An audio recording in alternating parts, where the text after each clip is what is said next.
Non foi un conquistador, non foi un colono, foi un relixioso galego de Tui que acabou entregando a súa vida aos aboríxenes australianos. Rosendo Salvado cruzou o mundo case 10 anos despois de que a desamortización de Mendizábal de 1835 acabase con algunhas comunidades religiosas en España.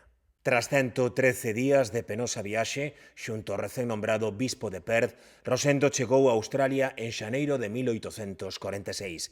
Desde o primeiro día, emprendeu o seu labor evangelizador.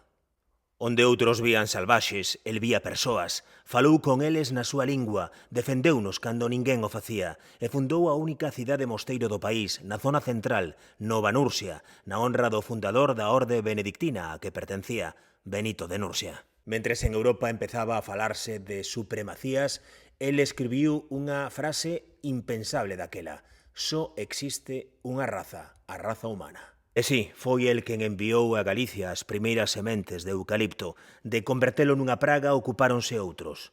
Rosendo tamén fundou 3 colexios misioneiros, un deles no mosteiro de Samos.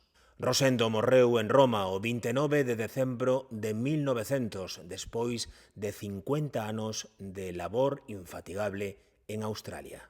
Está soterrado na igrexa abacial da Santísima Trinidade de Nova Nursia.